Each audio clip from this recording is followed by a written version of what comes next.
I'll let you introduce and talk about yourself, and I'll have a bio from you, but Dr. Flamer-Caldera, and to her information. Dr. Flamer-Caldera is a trained medical illustrator and dentist. She attended New York University and the University of Maryland School of Dentistry. She has maintained a private practice in Florida and health administrator in New York City for over 3 years. And she assisted in all of hygiene, right here in Cincinnati.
Today is, what do you feel is the biggest concern today in the health and wellness of Black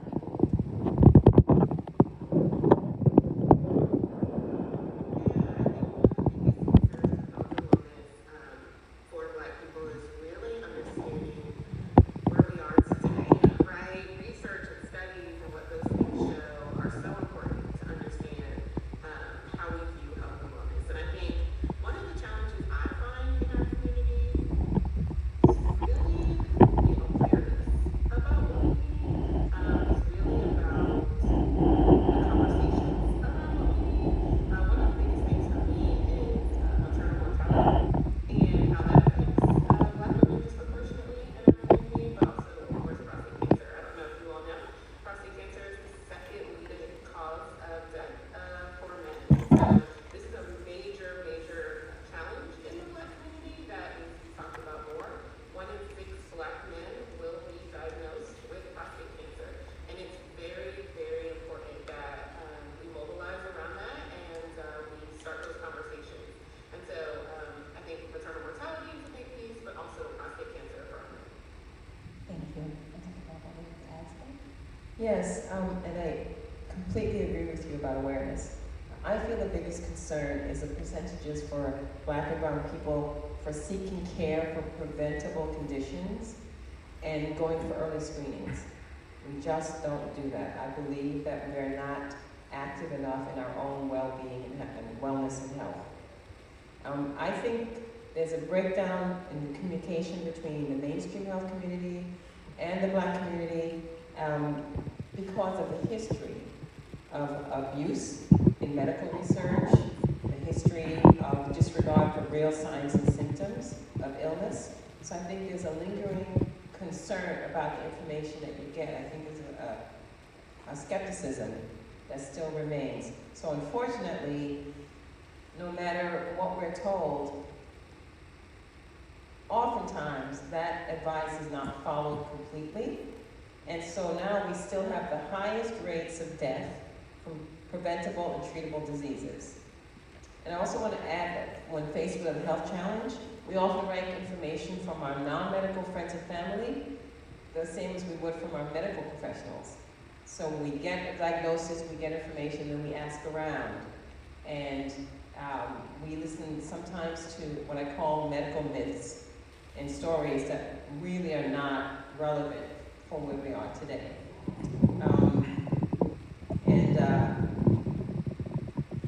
Well, I have the next thing. I'm so sorry. No, Thank you so much. Our third panelist has arrived. Please come on down. And we continue. This is Ms. Sylvester. And Ms. Megan is a Caribbean scholar whose doctoral research focus on narratives of resistance of calypso and reggae soca music. Her continued integration within the Academy centers on music's gender and national identity in calypso and soca music and conspiracy, chronicles narratives of resistance in calypso and reggae social music. Let's welcome Ms. Sylvester.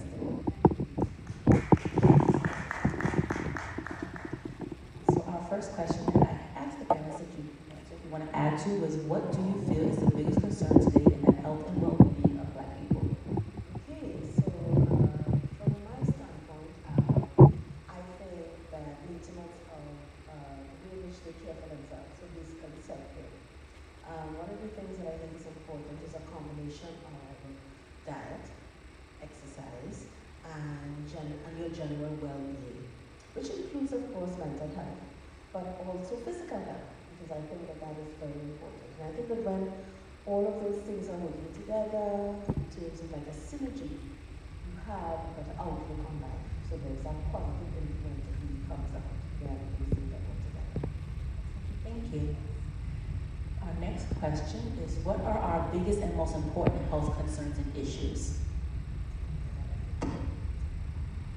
Great. And I apologize, I'm having some tech challenges, so if you would like to go to one of our in-person panelists first, that would be okay as well. I think our biggest and most important health concerns are continued high rates of heart disease and cancer. So the most important message I want to convey is that these conditions are high amongst all American adults, but the survival rates are lowest amongst Black people. We rank lowest on screening, lowest on prevention, and so what you have is a situation where there is just low awareness of what to do and how early to do it. Even though the literature is out there, the message is going somewhere, but it's not reaching us. Actually, this may sound a little strange, but I think that for me, from where I sit, I think it's the way in which you care for the body, which sort of dovetails with what you just said, but I think it also in terms of hair care, in terms of diet. So sometimes just if we're talking about our Black populations and the Black body, what really becomes important on a day-to-day basis? How do you care for yourself? I mentioned self-care initially, but in terms of what are you eating? Yeah, what are you putting into your body? What are you drinking? What are you consuming? Are you drinking your water? Are you taking care of yourself in that way? But then it's strange. People then want to have this particular result, but they don't want to put in. And that becomes something so important, because we spoke about all of our populations and who is most at risk. And I think for Black people, that is something that they really ought to consider. Yeah, what we put in and what we want to get out. Thank you. Technology working now? I think we're good. If you can repeat the question right at the beginning, that would be great. Absolutely. What are our biggest and most important health concerns and issues? Yeah, so for me in the Black community, I'm looking at what are some of these factors that contribute to disease, right? I think a lot of times we look at disease once it manifests itself, right? But then are we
The next question is, how is or how badly is disregarding our health affecting the community? Dr. Flamer-Caldera, can you start? Yes, thank you. Health leads to wealth. Health leads to higher education. Health precedes longevity. And we halt our own progress because we're not managing our health. And I think if we look, and I go to a lot of communities, and I hear complaints, for example, of other people or other communities that seem to be advancing, and people speak about how they are disadvantaged. And of course, those disadvantages exist, but we have to look at what we are doing or not doing.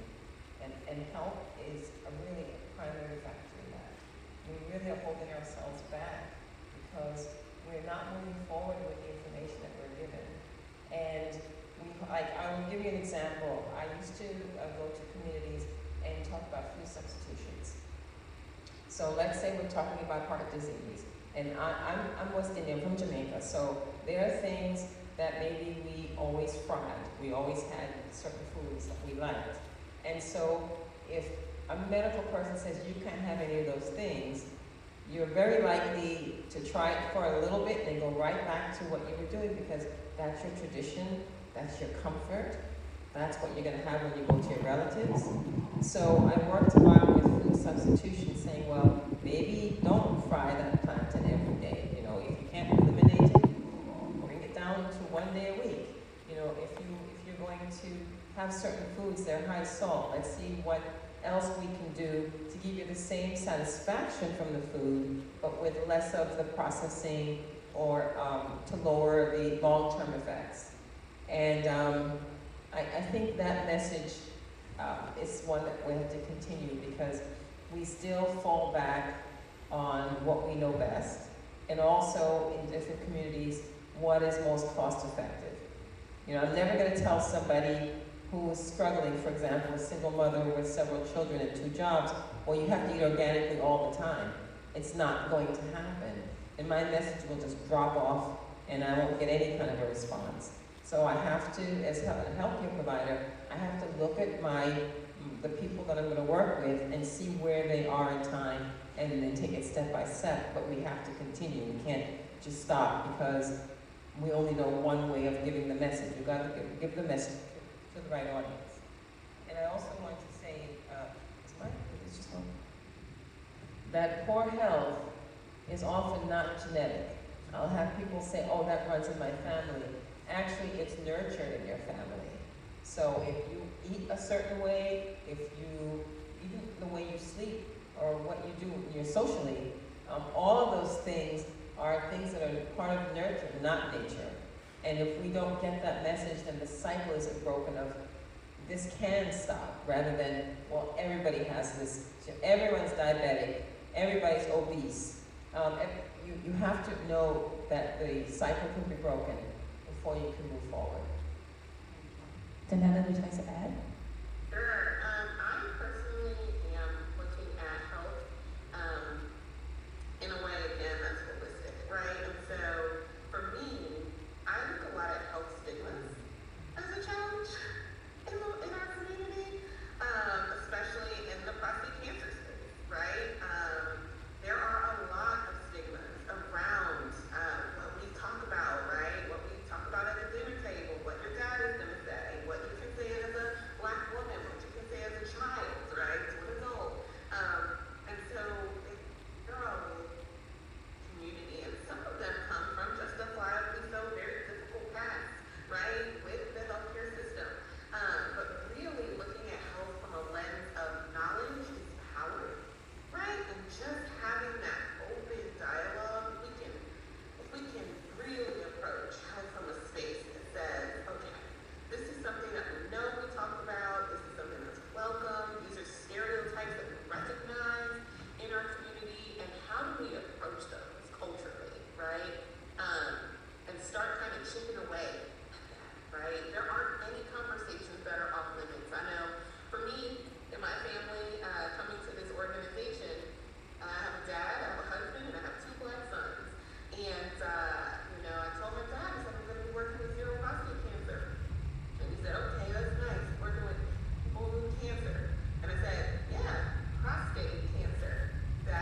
you know, have you had a PSA test? You know, having that conversation and decreasing the idea that, you know, the stigma our community has around those screenings, right? Getting deeper into the challenges and barriers that exist are going to unlock a wealth of opportunities that maybe other cultures have as well, but we can tackle ours in our own way, right? And so being open to those conversations, I agree with what the panelists just said. A lot of folks say, oh, it just runs in my family, right? But there's more to that, right? It's like, why does it run in your family, right? And what are those barriers that are preventing you from going to be screened or even having those conversations with your brother and cousin and sister, mother, and that kind of thing. So breaking down stigmas is major for me when it comes to health because knowledge is so key for our community. Thank you. Just to dovetail what the two speakers were talking about, I want to introduce the whole concept of exercise, which is also a stigma in the Black community. And I want to also give a little example. So I run in a park, and I live in Queens. And I am actually one of the few Black bodies running in this park. And the other folks are looking at me like, what are you doing here? With a look on their face that says, Black people run? And it's important to think about that. And again, I'm coming from the Caribbean as well, so I'm also coming from a different tradition. And I've noticed that within this United States space, that there is this stigma attached to physical exercise. And it's, yeah. And just to add in this, that verse, they say, we only run when something's chasing us. Exactly. And that is something to think about in terms of managing your health. So apart from what has been said by some of the other panelists, in terms of your diet, in terms of what you're putting in terms of going and doing your screenings, is also important to think about what am I doing for my own self physically to make sure that I don't fall prey to some of these diseases that we are nurturing, as you said, and that may not necessarily be hereditary. Yeah? Thank you. I just want to add one thing. When we talk about poor health, we cannot nurture the next generation if we don't understand self-care. And that's part of what perpetuates this. You want to be the best parent that you can, but you can only teach what you know. Or the default is what you were told. You know, whether you're angry, happy, sad, when you don't know what to do or what to say, you do exactly what was done to you, and you use the same words that you learned. So one needs to become more comfortable with the language of health, and not putting other people down when they want to do something that's healthy for them. I call it like the pit. You know, when you have a group of people who are all struggling with the same things, often when somebody wants to elevate themselves and get away from that and improve, they're sort of made fun of, and they want to sort of drag them back down into the pit, to that circle of, well, you're one of us. Why do you want to be healthier? Are you saying that our food isn't good enough, or you don't want to be with us anymore? And it's to be able to allow somebody that independence to say, I just want something different for myself, and it doesn't mean that I want to be better than you. I want to be better for me. Very good. Thank you. We know representation does matter, and sometimes we're not always represented at doctors' offices and places of this. So even we have proper representation, at times we're still not heard and seen in the right way, especially as a Black female. Even a Black male doctor will not take care of us in a proper way. So what are some questions that you feel that people should be asking and looking to their doctors for? Zaneta, if you want to start. 100%. Before I give you some actual questions, I will start by saying always advocate for yourself. Always advocate for yourself. When you go into the doctor's office, this is your time, this is your body, this is your space, and challenge yourself to feel allowed to be there, right? Be welcome to take up that space, to ask questions. I know sometimes I go in my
having something written down is the best thing that you can do. I told my mom, who was 93, bless her, and going strong, will go to the doctor and then come back and call me and ask me questions about what she thought she heard, wasn't sure that she heard during her appointment. And I'll say to her, always ask her, did you take the list with you? And sometimes she does, and sometimes she doesn't. And one of the things I really want to emphasize is that advocating for yourself is not being disrespectful to the doctor. Some of us come from cultures where we feel that if we question our healthcare provider, we're being disrespectful. No, you're not. That's part of self-respect. So, and the doctor should expect questions. If you have a doctor who is not happy that you have questions for them, then not a good fit for you at all. So we have to start going to see our doctors with a better understanding that we are entitled to something. They are going to provide something, but we're entitled to ask questions. So I had a couple of general questions that I think people will Google after, or they'll ask a friend, but they won't actually ask the doctor. So the first one is, because this is a standard test, what is the normal range for my A1C? What should it be? And what is normal for my blood pressure? What's the normal weight for me? The reason you want to know is A1C is the biggest indicator of whether you're going to become diabetic, or if you are diabetic, or whether or not your medication to treat diabetes is working well for you. So if a doctor says to you, well, your A1C is an 8 compared to what? So if you don't know, you won't know if it's good or bad. So you have to ask the doctor, like for my age, is A1C the same for a 30-year-old or for an 80-year-old? So you want to know what's best for you. The same thing with blood pressure. I do a lot of work I used to in hypertension, because hypertension is a huge, huge, huge problem, highest rates in the Black community, and very high death rates, and strokes resulting from hypertension. And people think, a stroke is for an older person. I worked in nursing care for 15 years with nursing and rehabilitation centers, and the number of Black men in their 40s and 50s who were in there for the rest of their lives because they couldn't manage for themselves anymore because of strokes from high blood pressure was alarming to me. They were diagnosed, they were given medications, they heard from friends that there were side effects that they might not want from the medications, and they decided that they would wait until they feel something, and that would be the signal to take the medicine again. Oh, I get a headache when my blood pressure is up. No, very few people do. Most people can walk around with super high blood pressure with not a single sign or symptom. So I think that we have to learn to believe what we're told and understand what will happen if we don't follow instructions. So also, next question, what health changes should I look out for as I age or from my age? If I'm sitting in the doc with a new provider and I'm 55 years old, what I should be looking for is different than what I should be looking for if I'm 35 years old. And the doctor can't have a set list of everything that covers everybody. That's not the case. So you should say, this is starting to happen to me, or my hip's starting to hurt, or whatever it is. Is that normal, or is that something I should be concerned about? And then also, if you prescribe medications, you want to find out what the major side effects are.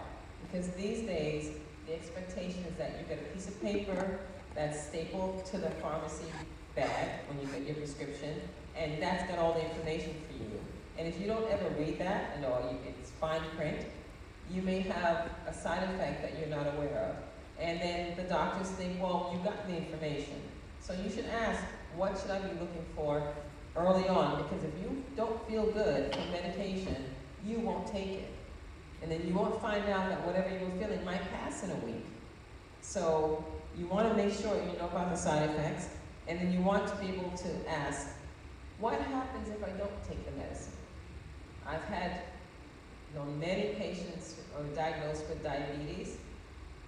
They're given medication, they don't want to take it, and someone told them, if you fast, if you, go through a liquid, all these things, your diabetes will go down or go away. So you should find out from your doctor, what happens if I don't take this?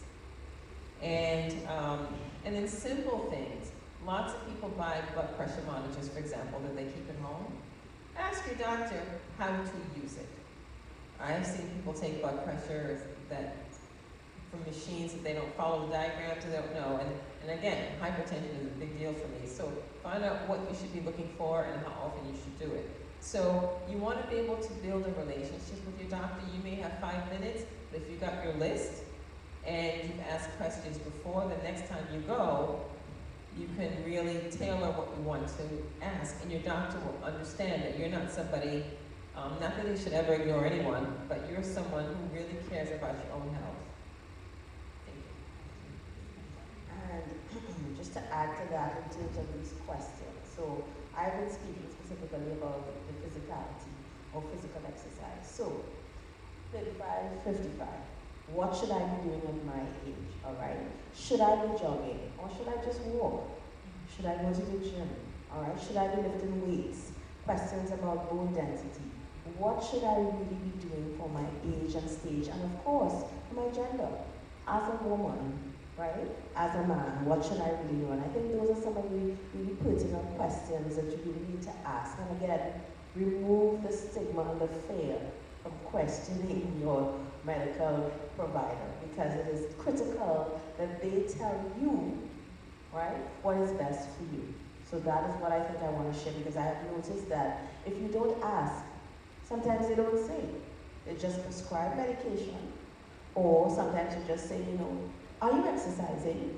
They never ask you, or they never say to you, you should be doing this, or you ought to do this, or have you considered this. So it's important to engage them about the physical part of your health journey. Thank you. One more thing I just wanted to add really quick, I'm so sorry, is, and one of the best pieces of advice, I loved hearing that it's not disrespectful to ask questions. One of the other things that I've heard is the question of, can you document your refusal to allow me to have this lab test done, right? A lot of doctors are led by what's in your chart, right? No matter what's in your chart, that's kind of your track record, that's your history, that's what we talked with you about today. And the doctor has the kind of control to type all those things in. Your after-visit summary is what that might be called. And so it's always okay to ask a doctor if you feel like you want to have a certain type of blood work done, right? If you want to have a certain test done, they may say, oh, this is too early for you to be screened for that, right? And some of that has to do with insurance. Some of that has to do with, we want to be strategic, right, with how we do these tests. And if it isn't beneficial to test at this time, that may make sense as well. But one of my friends recommended the question of, okay, great, I understand. Do you mind documenting the refusal to allow me to test, to have that lab work done? And sometimes they'll say, sure. And I've actually had a doctor say, I understand your perspective, and I'm going to put in an order for it. And if your insurance covers it, great. And if they don't, it'll be an out-of-pocket cost. And I said, no worries. I just want to be screened, right? And it turned out I actually had results from that screening that needed to be followed up on. So it's okay to ask for certain conversations to be documented in your chart as well. Thank you. Okay. Next question is for Dr. Flamer-Caldera, but everybody could feed in, so I know you'll have some input on the eating aspects of it. But how does your oral health affect your overall health? Well, the mouth is the portal. Everything starts there. So what you take in through your mouth can travel in there. So what happens is you eat something, your teeth mechanically break down your food, but you have enzymes in your mouth that start digesting your food. And the food will travel through the stomach and be processed. But if you have bad bacteria, by the way, when I say bacteria, there's some bacteria that are very good and beneficial that we need to have in our mouths. But the bad ones that are called pathogens, if those are present, they can also travel to the rest of the body. So you can think, oh, I've got gum abscess, so they told me I have gum disease. Well, gum disease starts in the mouth, but it goes everywhere else. So understanding that whatever is happening here in the mouth is going to be manifested somewhere else. For example, if somebody's had a joint replacement, if they have had certain medical procedures, one of the things that will come up is, if you have a dental appointment, we need you to take antibiotics. Well, why would it matter about my knee? It's because if I don't have good things in my mouth, those bacteria can travel to that joint and cause that joint replacement to fail.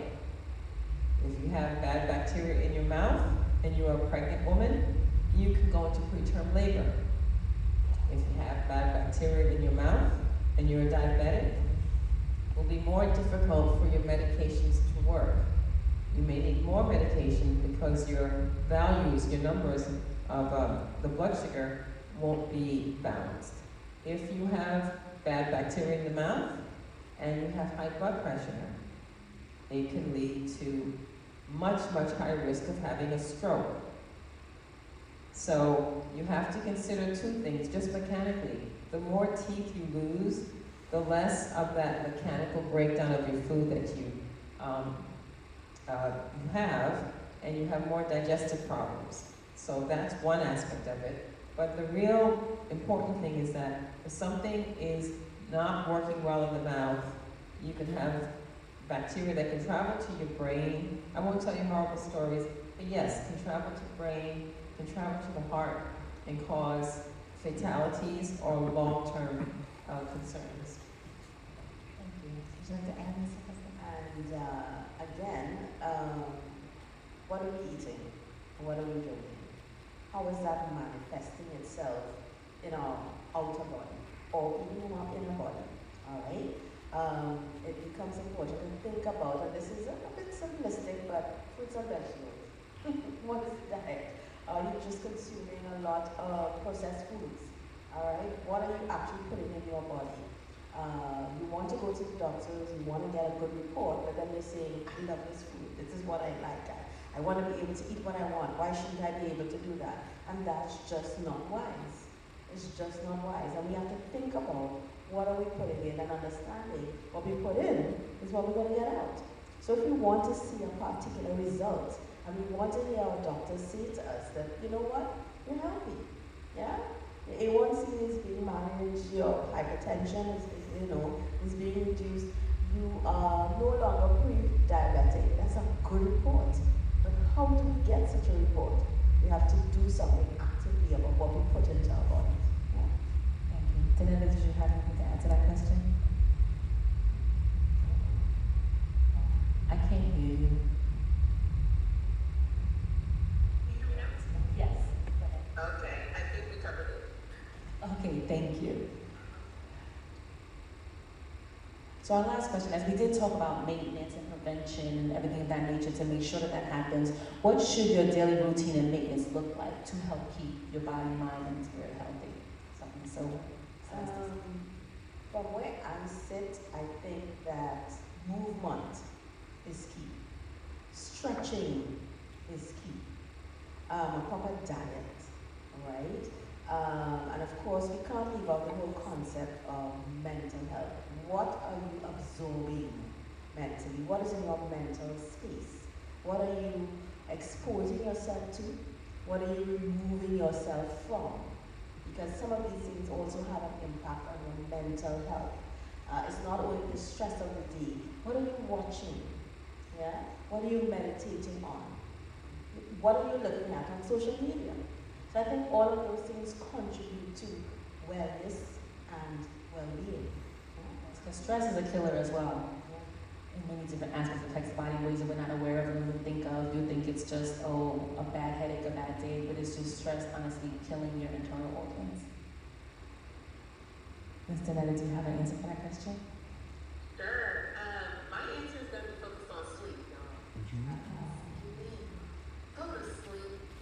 Please, okay? Think about your sleep hygiene, your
yes, that's very important, and I am very bad at that one.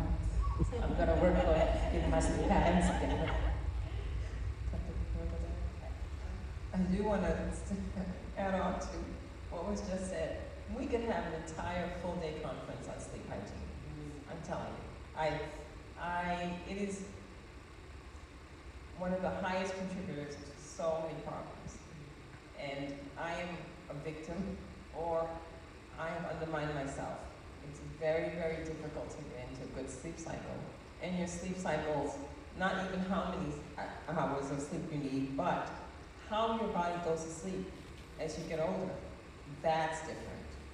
And in that full day sleep conference, there will be a healthy section on sleep and menopause. I just want to put that in here. Because that is a singular challenge.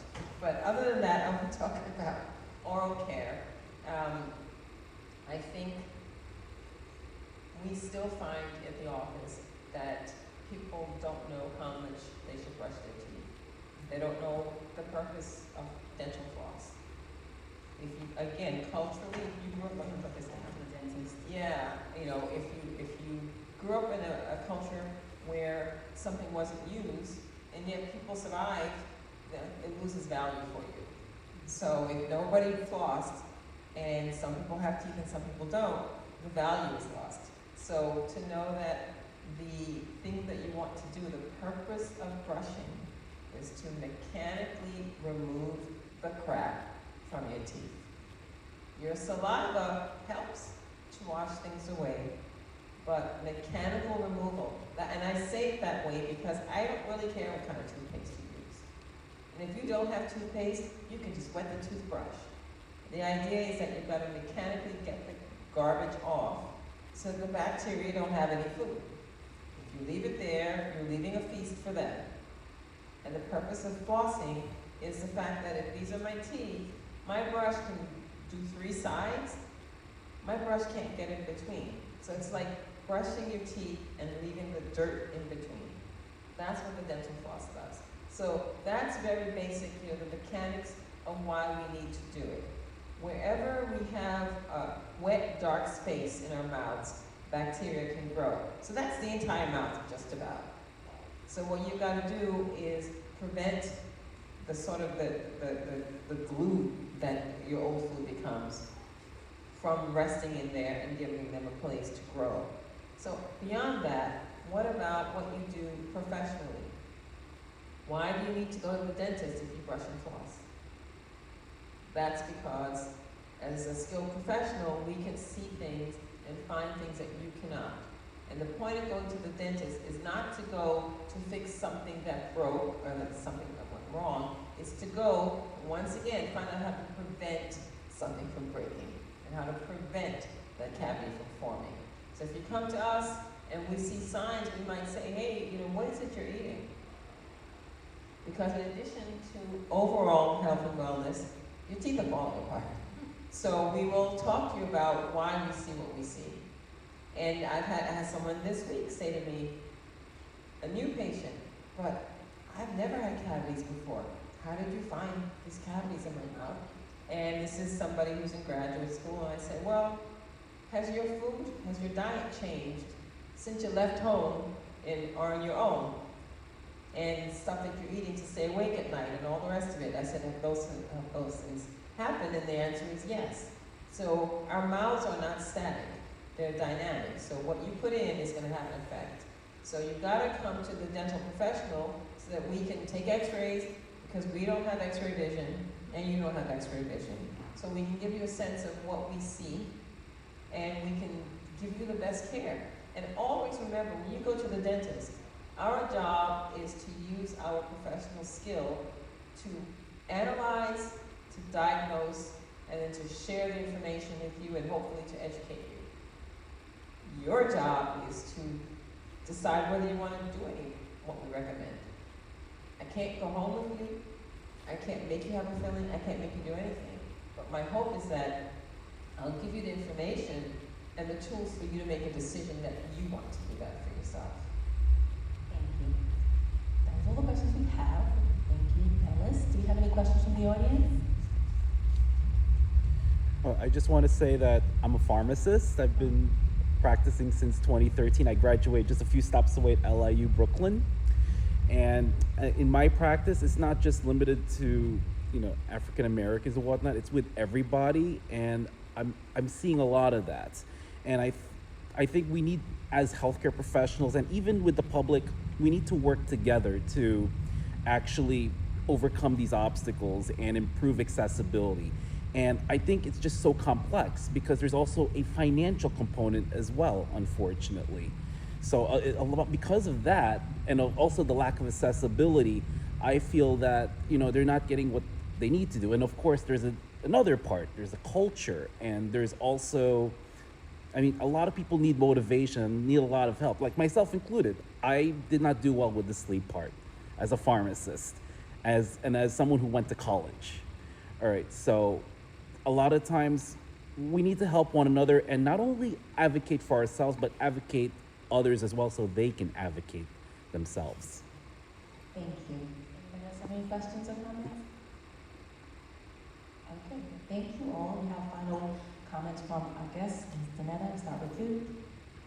I will start with, let's start having some conversations, y'all. After you leave today, if you have friends and family that you want to talk to about what you heard today, let's start some of those conversations, right? We have free resources on our website, zeroprostatecancer.org, that you can download and share with anybody you'd like. We have those questions that you may want to take to your doctor today, online on our site, that you can open up right from your cell phone, right? That you can share with folks in your family to begin the conversation around screening, right? Sometimes it's just, I didn't know, right? And thank you for telling me, right? So now I have the onus to search that and figure out where that fits from my life. So let's start having those conversations, y'all. Let's go out and start getting screened and advocating for ourselves and our healthcare. Thank you. Thank you so much. I think it's important to get together with your community, with your people, with your family, with your friends. Start having conversations about health. I think that is something that becomes important because you spoke about the fact that you're not accustomed. They might be nurturing these diseases or this lifestyle, and it becomes important to start having new conversations within your family, within your community, to say, you know what, why don't we shift? Why don't we change our health status in our family? And let's start to do things together, eat better, exercise better, sleep better. So I think it's important to start within your own unit group with your family and friends. Thank you.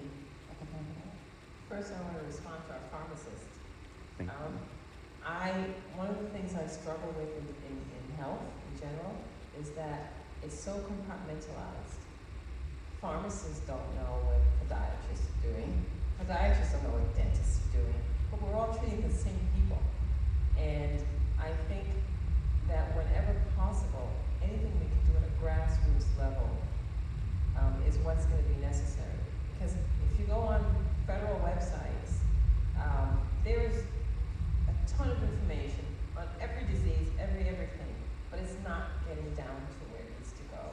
And I think that as a pharmacist, you absolutely see certain health trends. You see what people are coming in for. But yet, you're not part of a conversation with anybody else other than to check with a physician's office, or a dentist's office about the validity of a prescription or, a refill. So we're so separate that it's hard for people to get health information.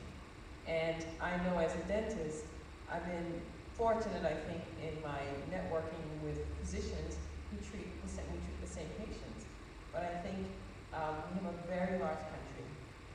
We've got language barriers, we've got cultural barriers. So I don't have the answer, but I am hopeful that in some way, even locally, we can figure out ways to communicate and be less compartmentalized in health. Because I think our patients also compartmentalize their health. And so, someone doesn't understand why something in their mouth has anything to do with their knee or with their foot, because they haven't been taught that. So I'm hopeful for the future that we can get some sort of communication going. Thank you. Thank you so much to our panelists. Let's give a round of applause. Thank the audience for attending. And we're gonna house lights on and we'll get ready for our next presentation. Thank you so much, bye, Mr. Zaneta. Oh, she said don't say bye. Hold on.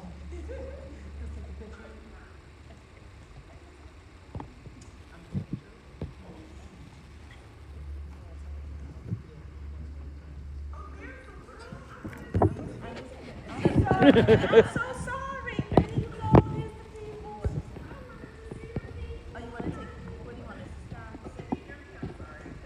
Yes, we can hear you.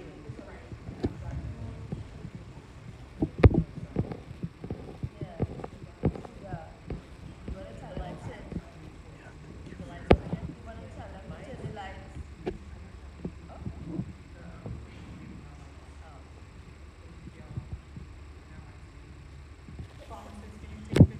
Oh yeah, sure.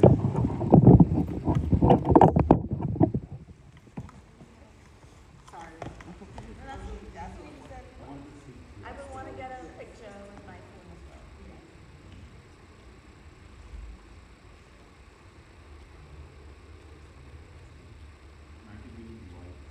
Yeah. Can you put back on the light? Are they here? Are they here? Yeah. Because I couldn't see your face. Oh, sorry. How did it do the because of the light? Could we get more light? Oh. Yeah, it's like partial. Yeah, I know.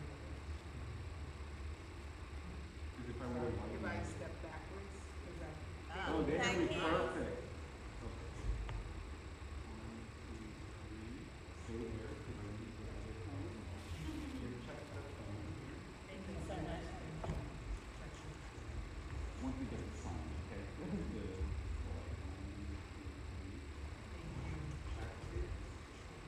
Thank you so much. Thank you. I don't know if we're able to talk now. Oh, yeah, so I actually tried to bridge the glass. Thank you so